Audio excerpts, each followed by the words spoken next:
Coming up on today's edition, I have an intro thing that I got to get there. To the Art Marketing Podcast, we are back with another artist interview. Really, really excited about this one. I've got basically my neighbor, okay, in Scott Westmoreland, lives just up the street from me. Scott, how are you doing? Welcome to the podcast. Really thrilled to have you.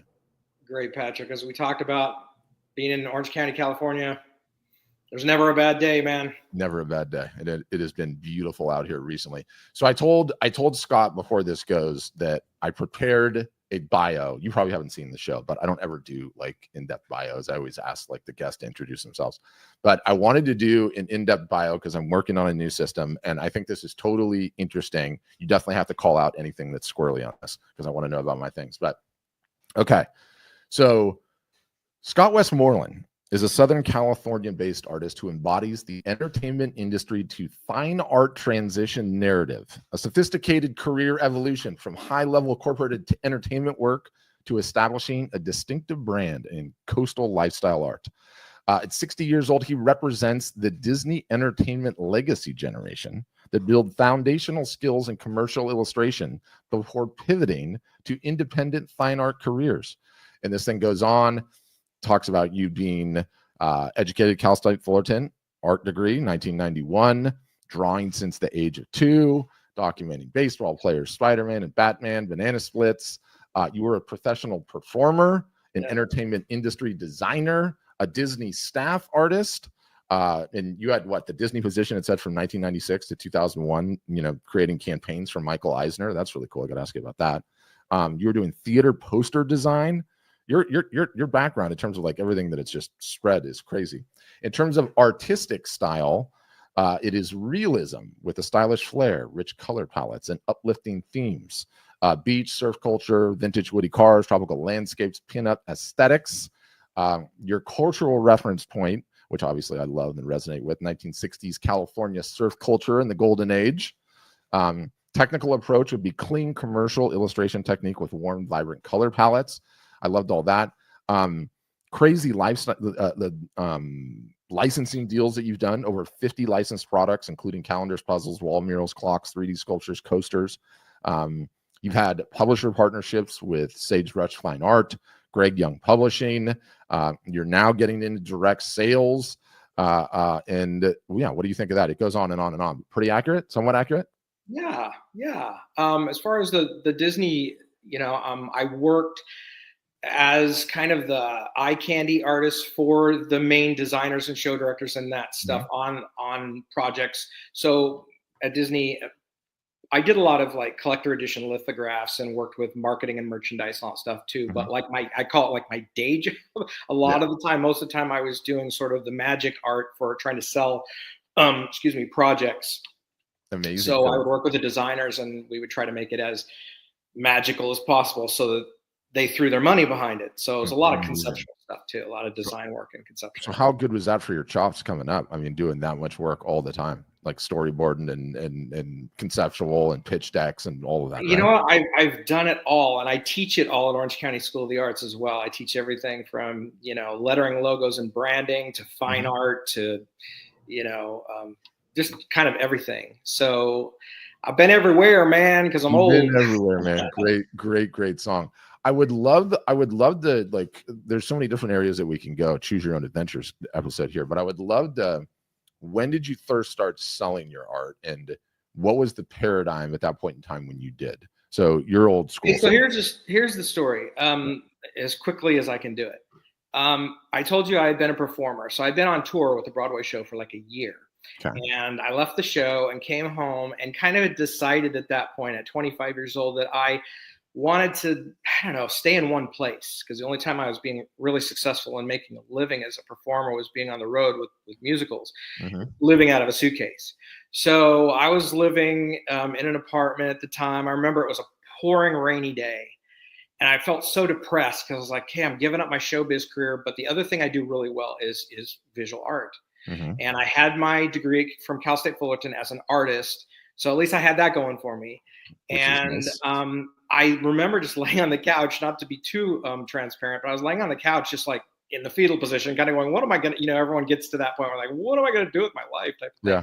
Yeah. And and one of those Tony Robbins infomercials came on, and he was talking about, don't lay there expecting the world to ring your phone and knock on your door.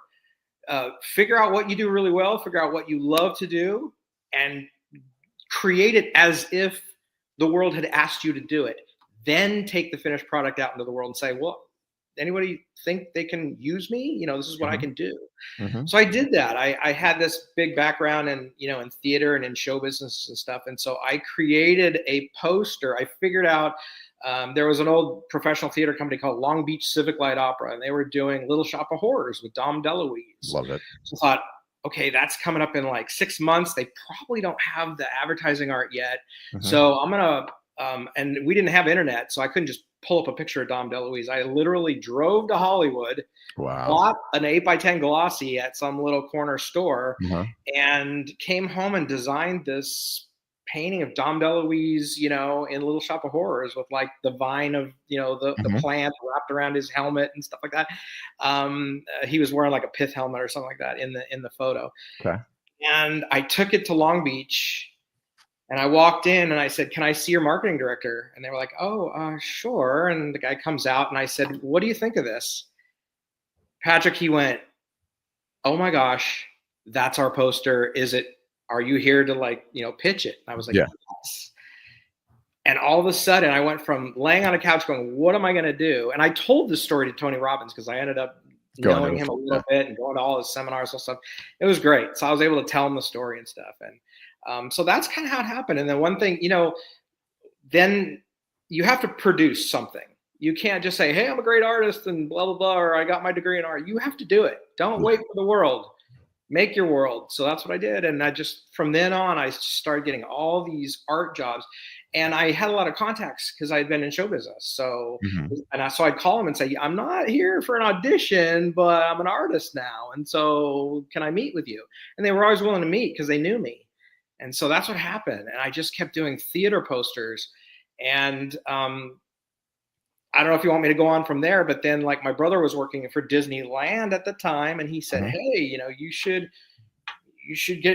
interview Disney art department. And I was like, oh, Disney, yeah, they're not going to want me. And he's like, no, I know, I'm connected, man. So he got me with the right person, and I got a call and I got an interview. I think it was a Friday, and I got an interview for Monday. And that weekend, instead of going to the beach, I did this painting of like a bunch of characters and all around the castle and stuff like that. And I walked into the Disney interview and showed it to them. Same scenario. They were like, wait a minute, did you do that for us? And I was like, no, I just did it this weekend at home. And they said, literally, when can you start? And that was it, man. That's just kind of how it went. Wow. Did you, just out of curiosity, so that whole body of work before you got into selling wall art and commercially, and that's, I want to get into that next, but how did they handle rights back then? Did you retain rights to everything? Are you still able to sell some of that stuff, or is it like nothing? And you didn't even photograph most of it, right? Or did you? No, I have stuff. I have photographs for sure, and then I've got a lot of product because like I did the 45th annual pass ticket, and I did lots of lithographs and special edition stuff that they sold in the stores and, in the galleries and all stuff. So I have that. But yeah, Disney's really protective of, you're a working person for the machine. You're not, they're a little bit more lax now with Disney Fine Art, and, they're granting some independence with their artists and a little bit of fame and recognition with people like that. But I was there a long time ago when they really didn't, it was really all about, the company, of course. So, but I took, what I got out of it, I was there 10 years total. I met my wife there. I, learned so much from my colleagues there. Just, my color palette is very, saturated and vibrant, and that's kind of like where I learned that. And so I'm very grateful for the time I spent there, and just, I don't know, especially a confidence booster, because you get, when you leave for whatever reason, you go out into the world, and the one thing you can say is, well, I worked Most at recently Disney. been a Disney artist for a decade, and all of a sudden the door opens and you're in, you know. Amazing. So how old are you when you're transitioning out of Disney and going out on your own out there? I was 30, let's see, early 30s. Early 30s. Yeah, I would say probably 33, maybe. Got it. Yeah. And so You want me to where go on? Should we just go on? yeah, totally. I'm curious. What I'm most curious about is that, like, the paradigm has completely shifted for how art sells, right? In your day, it was the older paradigm, right? And Yeah. back then, it was either get into a gallery or make it in art fairs or have a service-based business, kind of sort of like you did, the equivalent of a servant-based business. So I'm curious, back then, 27 years ago, when you transitioned out of Disney, like, what was the art selling landscape like then? And what did you immediately do in terms of how you were selling your art? Gosh, you know what? I wasn't really aware. I mean, I've been in galleries and stuff like that, Mhm. obviously, but like I was more about just the work. Like I was a huge fan of Drew Struzan doing all the movie posters and Mhm. got to know him a little bit through working at Disney on projects and stuff like that. And so I just literally tried to make my stuff look as good as his as I possibly could, and not just Drew. There were other people. I mean, I love Norman Rockwell. Yeah. I'm a big fan. My heroes are like the old illustrators, J.C. Leyendecker, and those pioneers of that Hollywood style that's just so popular and so good. So yeah, I really just kept thinking, how am I going to take that style and bring it to like the fine art world type of Mhm. thing. So when I launched out on my own, I uh, unsuccessfully, did some kind of Rockwell looking stuff and Mhm. whatever. And people were like, "Oh, wow, that's really cute." But, I wasn't burning the house down with sales or anything like that. And I met a guy at a framing gallery in Huntington Beach. Shout out to Ed Armstrong, who used to own Armstrong and Haugen framing Okay. in Huntington. And he said, "Gosh, you're so talented." He goes, "You know what you ought to do?" He goes, "Those Woody car shows that, Mhm. are so famous all up and down the coast." Again, I'm like, yeah, where I'm thinking no, but I'm thinking, No, but yeah. um, he said, "Yeah, you should go to some of those shows and just photograph the cars. They're sitting in lots and stuff, but you're a designer and an artist. You can put them into tropical, like Hawaiian or beach Mhm. settings." And so that's what I did. All those paintings that you're looking at, those were just photographs in parking lots at car shows, and I literally put them into, um, you know, um, fantasy locations. Yeah. It's funny when I would do shows, people would say, "Oh, I know exactly where that is." And I would think, "You do?" Because it really lives in my head. But Yeah, I anyway, love yeah, I that. would just take pictures of waves and trees and, whatever I could. Mhm. And then the other thing was, I'll show you this. This is my most famous piece. Starting lineup, colored surfboards against the fence. Love it. Again, Ed Armstrong said, "Hey, why don't we do?" He was kind of art directing me because he knew about art sales because he was a framer, one of the Mhm. top framers in the country. And he said, "What would go really huge is colored surfboards leaning up against the fence." So I did it, and bam, that was crazy. Because then he said, "Okay, we got to get you with a publisher." So he called Sagebrush. By the time I left Huntington Beach and got home, there was a message on my machine from the president and owner of Sagebrush saying, "Dude, dude," and so I signed with them, and then it was like, "Let's do a calendar." And then Patrick, but here's the rub. That world, the artist gets paid last. Yeah. Pennies on the dollar. Pennies on the dollar. That's why I'm here with you, my friend. I know, I know. Everything changes. In many ways, it's a good thing though, because the artist should own all of it. But back then, like, what were the terms of that deal? So you were last out money, but like, what percentage of each sale would you even get in a licensing modality? Okay, well, I'm going to speak in general industry terms because Mhm. I'm not going to call out my For sure, specific for sure. contract I'd with love it. anybody, but kind of the industry terms were about 6 to 8% of wholesale with the licensing. Okay. Oof. Ugh. Then you had to split that 50-50 with the agent. So literally you were getting 50% of 6% of wholesale. Yeah. You got to sell a lot of stuff, which I did. I had some, I won't get into it, but man, thank God I had some unbelievable years, about 6 years, 5 or 6 years of just crazy. And then I was getting in galleries, you know, and I was shifting more towards a fine art. Then it was like, okay, well, let's do some, I love Christian Reese Lassen. Shout out to the old tried and true Christian Reese Lassen and Weiland. Yeah. And just, I loved that whole, you know, dolphins and sea Beach life vibe, and yeah, beautiful ocean, yeah.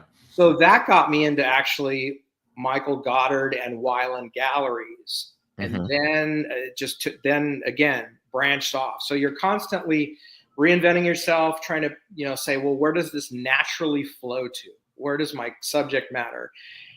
And my interest, you know, you have to paint what gets you up at 6 a.m, eager to chain yourself to your drafting table, and then have your wife call you at 10:15 going, honey, you better Get home. What are you doing? You know what I mean? You have to love it and you have to do it. So that's what I did. I moved on to kind of the Hawaiiana thing. And yeah, and I was just trying to get the monitor properly set up so I could show off some of it. I mean, Paradise. Yeah, well, if you go to the tropical on my website, if you go to the tropical section, that's going to show kind of where it went from there. Yeah. There you go. I mean, everybody loves Paradise. Yeah, you know, and I took several trips there, you know, wrote it off, took as many pictures as I could, and just classic Hawaiian art for sure. Yeah. Looks like Kaanapali right there. Some beautiful ones in here. I mean, we were talking offline that and by the way, this one totally channels. Was it Greg Norman? Is that what it was when he was standing outside of Waimea waiting to go ride the giant wave? Oh, Greg Knoll? Greg Knoll. What did I say to Greg Norman? Yeah, with the longboard and stuff. Yeah. It's you know, the reason I'm pressing you on the licensing arrangement is like the generation today doesn't even know the way that it was back then, right? And in my opinion, how insanely exploitative it was for the artists, right? They had all the keys to like the kingdom, right? Like they owned the distribution. Your only shot was go out and do fairs and shows or get into galleries or work with art publishers, right? And I still to this day like see, well, like how can I get signed up with an art publisher? It's like, are you sure you want to? Right? Are you sure you want to? Yeah, I didn't know, you know, like you said, I didn't know. I went with where the interest was. Yeah. And it happened so fast and my stuff got so big, you know, globally, that there was years where the bulk of my income was from infringement lawsuits because everyone was taking my stuff and just ripping me off. I mean, I was the most ripped off coastal artist on the planet, I'm sure.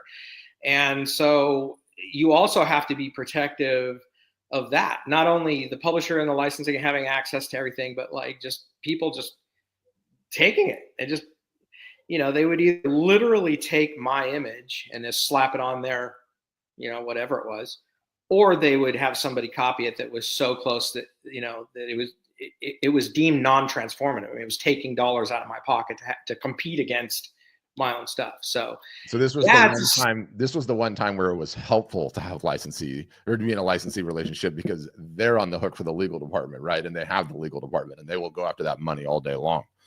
Yeah, and I got copyright, you know, VA certificates, you know, from Washington D.C. for everything, and that wasn't cheap either. You know, you're already in the hole. It used to be like $50 back then to get, you know, a certificate of, you know, of copyright. It's probably more now. But you know what? I was lucky because the publishers are good about that because they're protecting themselves as well. So they were really, really good about that. And they showed me the ropes and held my hand the whole way through all of that when that kind of was happening.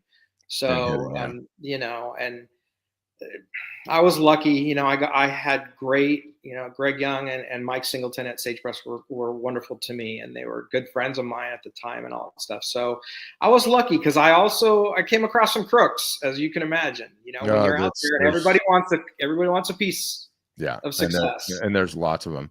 What, Oh. in terms of the nature of the licensing agreements, did they have like long expirations on them? Like, we're going into this agreement for 5 years, 10 years, 15 years, or they don't care? Like, if it's selling, we're in business. If it's not selling, we're done.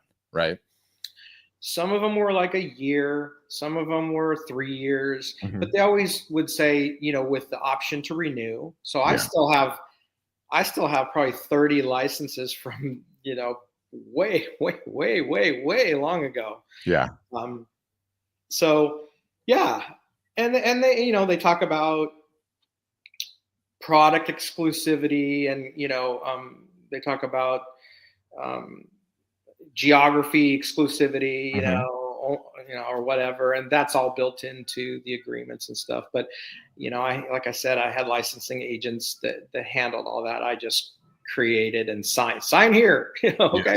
Yes. Which by the way is every single solitary artist's dream, right? That's why those relationships work, because I laugh about this, and I always make like a joke, because I'll run these webinars and I'll have 30 artist faces staring at me, and I'll be like, by a show of hands, how many of you just want to create all day and have somebody else take care of everything else? Every single solitary hand in the room. Absolutely. Right? Even right now with, setting up my relationship with you guys, my wife has been pretty much handling a lot of just the busy stuff. And I've been a kid in a candy store. I get to go, and I've been creating like crazy. This fountain series is kind of my new series. That's Splashes of Aloha.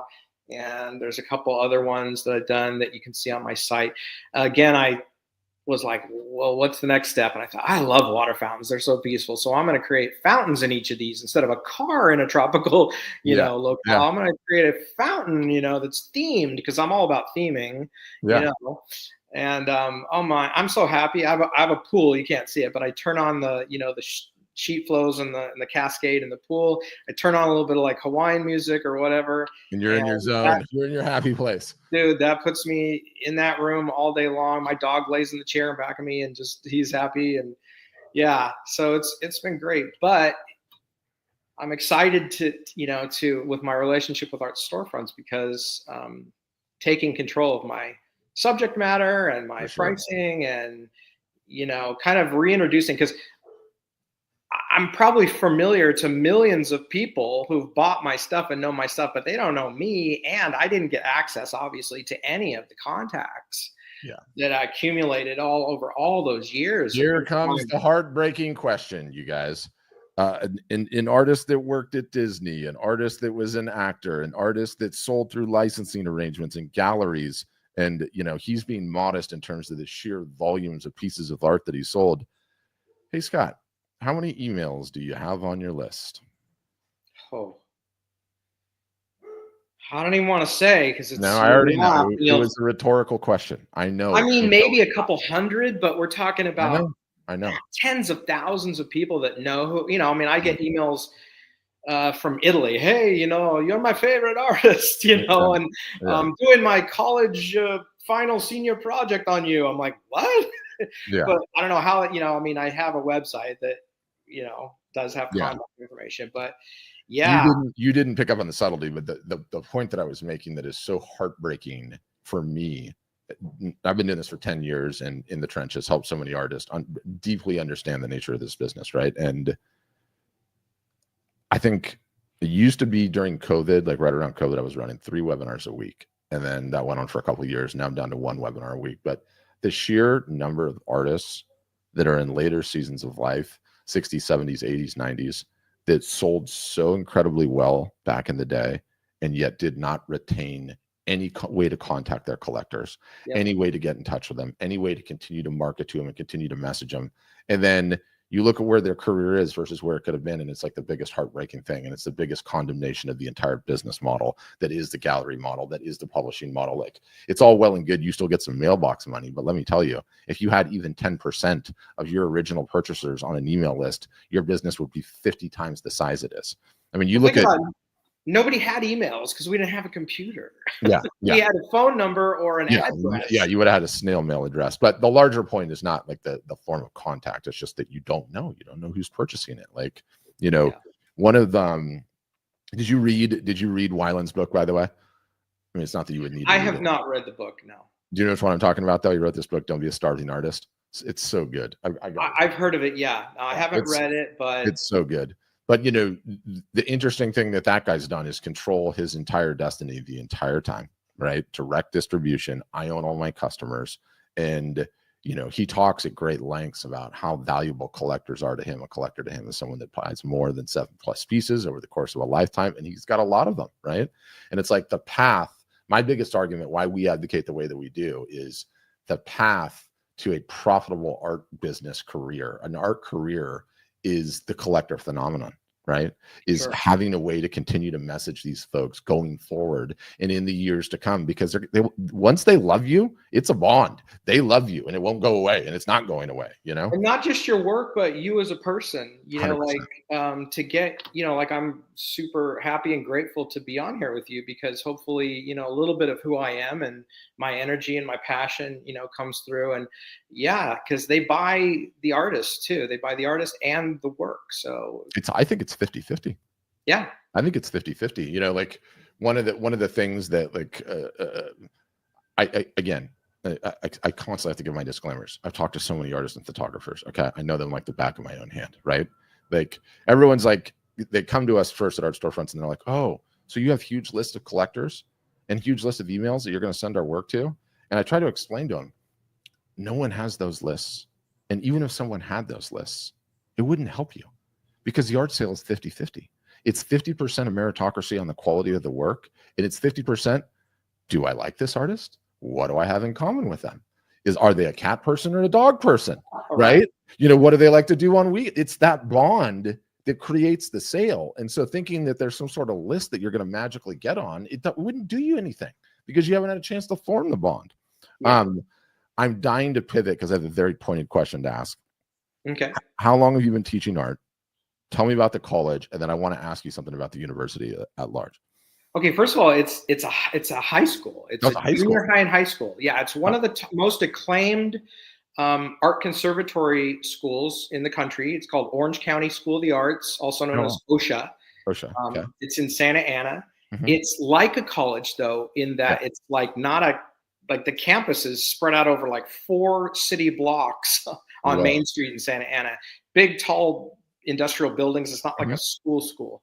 And it's been around, since I was probably 23 years old, around maybe earlier. It's been a long time. Wow. I've been there. I'm going into my 9th year there. Started off really modest. Artists are kind of like, they live in a cave or a vacuum. I was a lonely guy. Everyone was at work and out of the house, and peace and quiet only goes so far. You kind of need human contact. So for sure you do. My cousin, whose daughter was going there at the time, said, hey, would you ever consider teaching? There's an opening at Orange County School of the Arts. And I was like, yeah, it'll get me out, it'll get me out in the fresh air and meeting people. And I love, I love the idea of, passing it on. Amazing. Jump starting kids who would never have exposure. That's what's so great about the school, is that the staff's all industry professionals. So you're getting like a private lesson. Yeah, I can't believe it's a high school, because even when I just read the title and I didn't know about it, which was wild, I'm like, oh, that sounds like Laguna Beach College of the Arts, right? And I mean, like, it sounds like a college. So is it everybody in that school artists? Of some kind. There's lots of different conservatories. There's musical theater, there's, music, there's culinary, there's visual arts, there's, all that stuff. So it's during the day, and it's a full-on public charter school. And so, the instruction is from like 8:30 in the morning till about 1:30 in the afternoon. And that's the academic. Mm-hmm. And then you go to conservatory for like about 3 hours. Wow. And so what I do there is I'm actually a guest academic instructor during the day. Mm-hmm. Fancy word for sub. Mm-hmm. So I'll go and I'll do that. And then in the afternoon, I have my 2 conservatory blocks. And I teach 7th grade, 8th grade, 9th grade, to almost everything, all the way up to juniors and seniors in high school. And so it is junior high and high school put together. Wow, what an amazing thing. Let me ask you the pointed question I wanted to. Sure. I bet there's classes there on art history. I bet you learned about all the masters and the epochs and the eras. Yes. And I bet you learn to paint.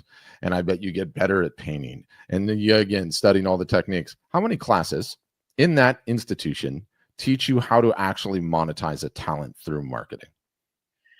Okay, so here's the thing. Good thing I'm there. No, there's a conservatory called Arts and Enterprise, which is all about turning your talent, your knowledge, your passion of whatever discipline you like into business opportunities. That's a conservatory, and I teach in that. So that's where I teach like branding, logo design, you know, all that stuff. I'm actually teaching a class next year that I'm super excited about, and that's like it's coupled with production and design, and it's, you know, all those years that I did working on, you know, parades and shows and you know, things like that with Disney. I'm actually going to teach people how to conceive and develop like theme park shows, parades, you know, all that stuff. So these kids are learning stuff.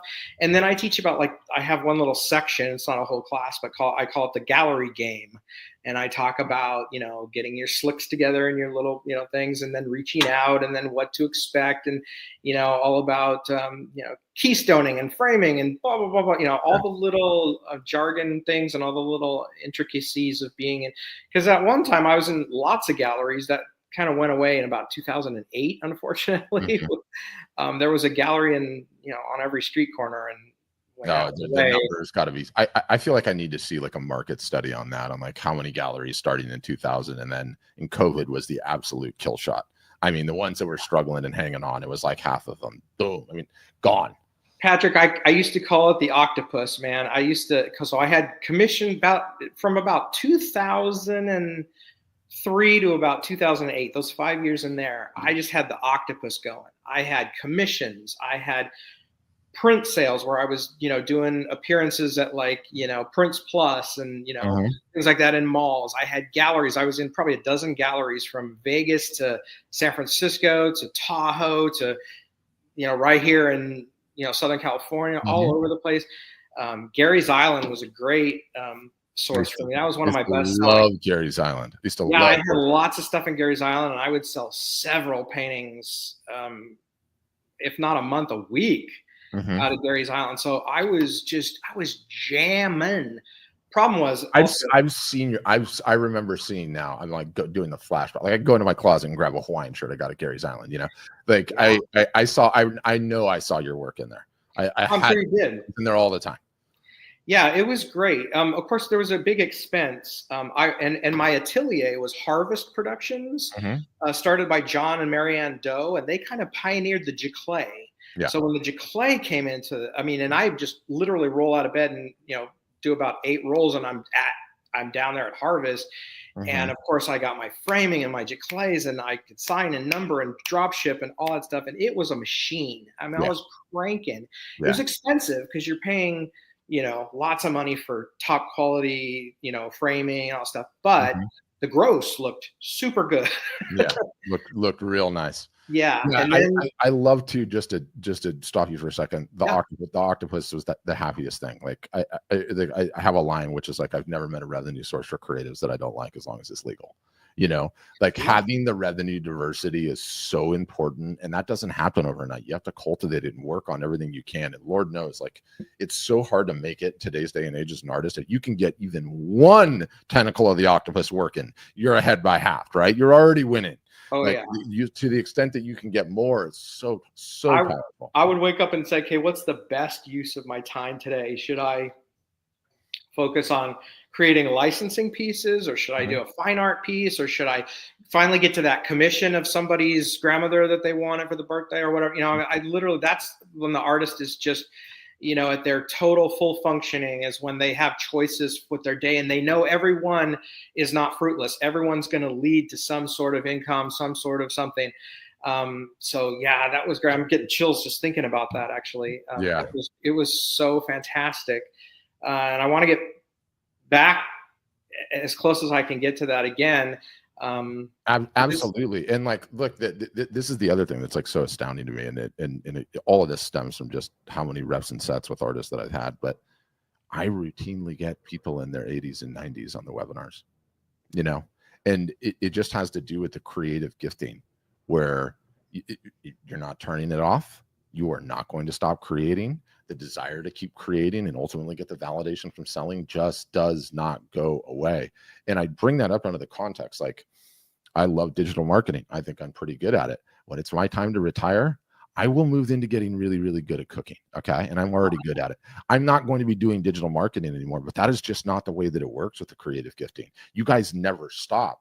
And what's important to say about that is, like, you've had this huge, storied, successful career, so much revenue and everything else. You're like, I'm 60, I should be getting to retirement age. And I'm like, oh, hell no. Now is the time to double down harder than ever, because you probably at least have a 20-year span where you could be selling and crushing, right? Like, according to the numbers, 25 years is a long time. That's a long time, right? So don't stop. Don't stop taking it seriously. Like, you got plenty of runway to start building momentum. Yeah, you talked about, you read my bio at the beginning, and I talked about, being literally starting creating and artwork when I was 2 and could hold a pencil. It's true. Like, how I would spend my Saturday is laying on my stomach on a pillow in the family room with a pencil or crayons or markers or whatever, and doing art. And that is my joy. That is my passion. That is all that stuff. And so, of course, I'll never stop doing that. And also, I think I'm a very, very spiritual person. And I think, like, as we're talking energy and stuff, creativity is just this entity in itself. And so that's branched off for me into performing, singing, writing. I've written a novel, all that stuff. It just, designing, teaching art, so I'm not worried about that. I do hope that my dexterity, when I'm 80 or whatever, is still decent, because I know that physically, for what I do, I'm very detailed.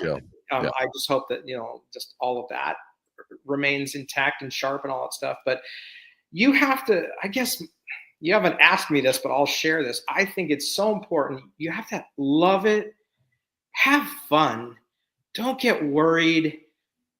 If you don't want to show your art to people, then don't show it, or don't try to sell it or whatever. But, like, the fact that it comes from somewhere in the ether and it comes into your soul and it just comes right out your fingertips is magical. It's just absolutely magical. So do it and love it and treat it as a cathartic, meditative, gratitude exercise for just being able to do it. You know what I'm saying? For sure.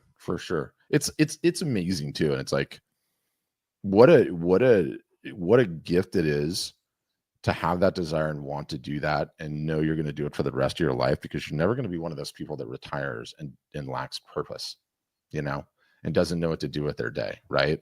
Like, are these people that retire, and I'm thinking of someone in my mind that's going to go nameless, and they should be done. And he just keeps coming into the office. And what do they say? People die within 3 to 5 years of retirement. Yes. Yeah. The purpose, it's like the purpose is so important. And if you've got the purpose and revenue, you're going to be way more motivated. Right. So absolutely. And that's not just with art. It's anything. Like, anything. I can't do electrical or all these wonderful trades and talents that people have that I wouldn't even touch. But whatever it is, find out what it is that just really juices you, and just do it, Just do it. It's so true. Oh, is it so true? So in all of this, how the heck did you find us? I always ask, because I'm a marketer. It's my job. I got to know.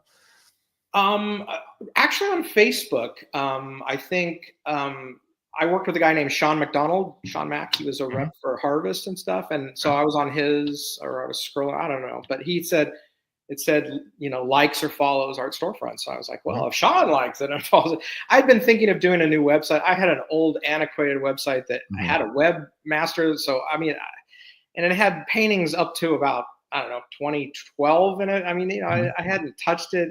It was just, I'm off teaching art and doing my thing and whatever. And so I wasn't even paying attention to that part of my life. And then it popped up and I said, oh, I should check this out. I think I watched some videos and went, wow, that's really cool. And I love the feature of being able to put it up on a wall, whatever room you want, whatever size you want. Yeah, You can put it up on your wall if you want to take your phone and show it. Yeah. Like all that stuff is like, ooh, you know. Yeah, it's nice to have the features. Like, and it's so funny because you sent me on a flashback there with the webmaster, right? Like there's a word that you don't see anymore. Right. Contact webmaster, whatever. That's such a throwback. It's amazing. But yeah, it's you've got a lot to learn in terms of modern day marketing and getting attention, but you were so far ahead above half because you're not scared of the camera. You were an actor and you're a natural communicator. If you put that to work, you have no idea how quickly you're going to get there. Like I got to give you a list of like mandatory tactics to start working on, but sure. If blanket statements, right? All photographers love hiding behind the lens. Most artists love hiding behind the canvas. They don't want to be outward. They don't want to share on social media. They don't want to give a window into their world. All they want to do is post their work, never anything we're the creative inspiration from the work. And it just doesn't come natural to most of them, right? And so it places you in a unicorn zone where you're good at that and you're natural at that. Most are not, right? And don't want to do that. And like, Patrick, I'm not going to post what I had for lunch yesterday on social media. You don't have to post what you had for lunch yesterday. No one cares. We just want a little window into your world, who you are, what makes you tick, Absolutely. Yeah. And like I said, most people have to tell me to stop talking. Yes. Yeah. Dial it down. You're so much. you got so much fun stuff to do. And like the whole thing about it is like, it's just attention arbitrage, right? And like, I always challenge my listeners, because I'll do this myself, is I'll go walk the dog, okay? And I will not take this with me, okay? I will leave it, not taking it. And then I will walk around the neighborhood and see how many scenarios I encounter where somebody's walking with their phone, where somebody's pushing a stroller and looking at their phone, where somebody's driving and not looking at what they're doing and looking at their phone, or a construction worker's pausing and looking at their phone. And there's a couple of takeaways from that. One, that we're on our phones too much, obviously, but two, you have to learn how to storytell on this. You just have to.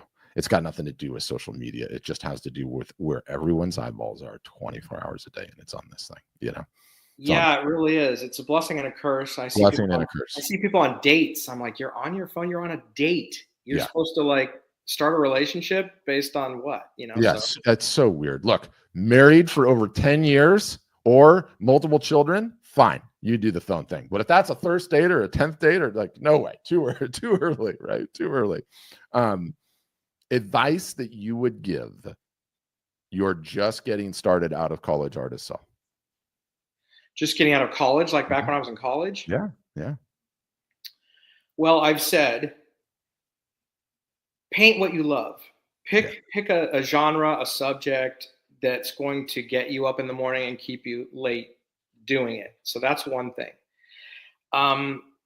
Another thing is just like, and I'm just discovering this now at 60 years old, I'm loving the paintings that I'm doing right now, because for the first time, I'm taking my time. I'm slowing down. I'm really, when you're in that climbing, I'm trying to establish myself, and the publisher is saying, dude, you got to bang out 12 of these because I got a calendar waiting. There's this natural impulse to just rush and to like say, well, I got the main part that I wanted real good, so who cares about the background, or who cares about balance and symmetry and all of the different parts of art that make stuff good and sellable and all stuff. And so now I'm really taking my time and saying, hey, if I don't finish today or Friday or whatever, and I don't have an art director from wherever standing over my shoulder going, that's today.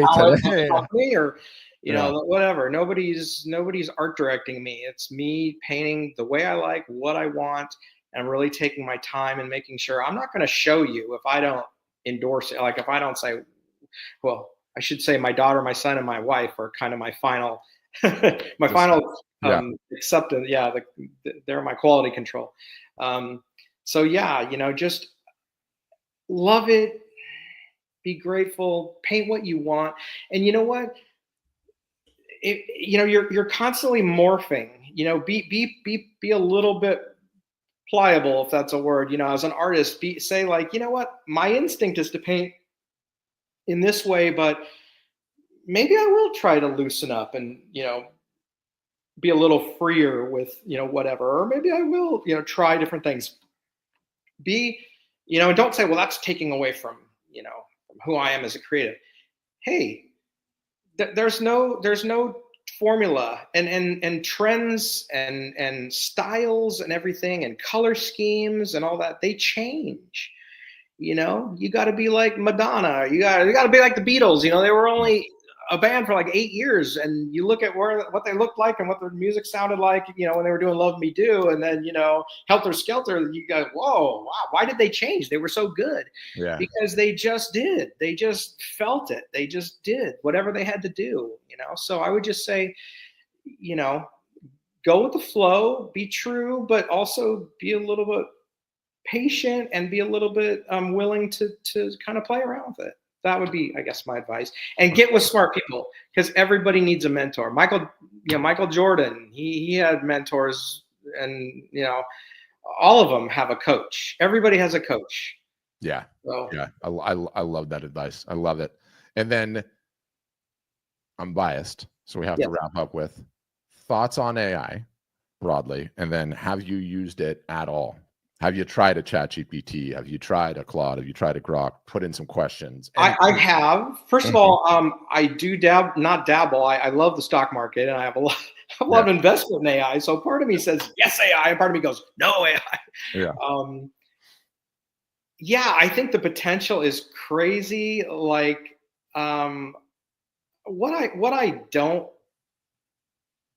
love is, like, you know, people creating artwork that's just a kind of literally a push of a button type of thing. Yeah. I love getting paint on my hands. You can always tell when I've been painting. I paint all on my hands. Yeah. I love, not saying you have to be old school. There are a lot of brilliant, you know, graphic designers and digital artists, and that's all well and good, but don't cheat the process, and don't cheat the artists that are truly creative and truly doing it with, you know, their humanity and their heart and their soul. Don't just I figured out how to touch that and I can sell 1 million of these, you know, type of thing. That part I don't like that. Yeah. But again, you know, we're using technology not just in, you know, AI, but, you know, that no one ever would have dreamed about even 50 years ago. So I just do me. Yeah. You know, I had chances. I had art directors saying to me, you know, Scott, you're going to lose your spot here in this job because everything's kind of going computer. And unless you sit down and you really learn how to do all that stuff, you know, Photoshop and Illustrator and Quark and all of things. Yeah. And you know what? I walked away, Patrick. I said, you know what? I do old school. That's what I love. That's what I do. I draw and I paint. Yeah. So that's just me, you know, and if people said literally you will not make another penny the rest of your life if you continue to do old school, then okay, well then I'll do it for myself. I'll go in my studio, and, you know, my relatives and my friends will still like it and want it, so you know, because they like me. Yeah. So that's kind of my take on AI. It's just there's nothing I can do or say, you know, that's ever going to change the course of that entity. It's like its own thing. So it is, yeah, and you can't control it. I'm a huge advocate. I don't wade into the art created by it or use it to create your art or any of that, because that's just, I don't even want that argument. But I love it in the sense that, you know, I'll interview 100,000 artists. How many out of the 100,000 have even one employee? You know the answer. It's less than 1/10 of 1%, almost none, right? And that's the nature of the creators. They're solopreneurs. They don't have huge teams. That's really, really hard, right? In as much as the ones that don't have the octopus going on, which is the majority, right? That aren't teaching in a digital capacity or doing other things, like just truly selling the art. And I think one of the greatest promises of AI is, for once, you have the team member that's willing and switched on and ready to work at any point in time to help you with all of the things that you hate doing, whatever it is. And it could be media updates, it could be the titles, it could be thinking things through, coming up with a marketing strategy, like all the things that never get done. And I like think of everything an artist creates, and people do not like the factory analogy, but for me, it's a widget factory, right? All the marketing you do, all the emails you send, all the shows that you go to, all the face-to-face time, all the co-op galleries, that's just your widget factory, right? And all of those things represent an output. And that output is the GDP of your business, right? Like this is the GDP of Scott Westmoreland's business in this last year. All of these events that he did, everything, that's what it is. You can't clone yourself. It's you. So to the extent that AI comes in and gets you to ship additional widgets, that means the art gets in front of more eyeballs, more people know who you are, you have more conversations, you're taking more commissions, whatever it is. I just like that trajectory for artists. And I think there's great promise there. No doubt. Absolutely. And everything's a process. And you might interview me again 6 months from now, and I'll be like, I love it. I love everything about it. It's changed my life. So you know what? I'm just a baby in that capacity. So I would love to, people who have that information like you and, your company, what I can do. Yeah. So I'm all ears, I love it. He's open to it. He's open to it. Huge thanks for the time. We're coming up on an hour, which the stream thing will shut off. So you guys, we will wrap it up there. I will put links to Scott's website, to his new Instagram account, which he's just started recently, right? And he needs some followers. He needs some love on there. So give him a follow. All of that will be in the show notes everywhere. If you're listening to this later, it'll be in the show notes there. If you're going to watch it on YouTube or you just watched part of it, go to YouTube, or it'll be saved on Instagram too. And all the data will be in there. And really appreciate you. Thank you for the time. And we might have to do this again in 6 months, where I just turn him into the absolute AI madman marketing. Yeah, well, I appreciate you too, man. And let's do lunch, because you're a neighbor. I'll be there in 10 minutes. Yeah, for sure. We're way too close not to. On that note, thanks for listening and watching, everybody. Have a great rest of your day, and we'll see you on a future episode. Thanks, everybody. Bye-bye.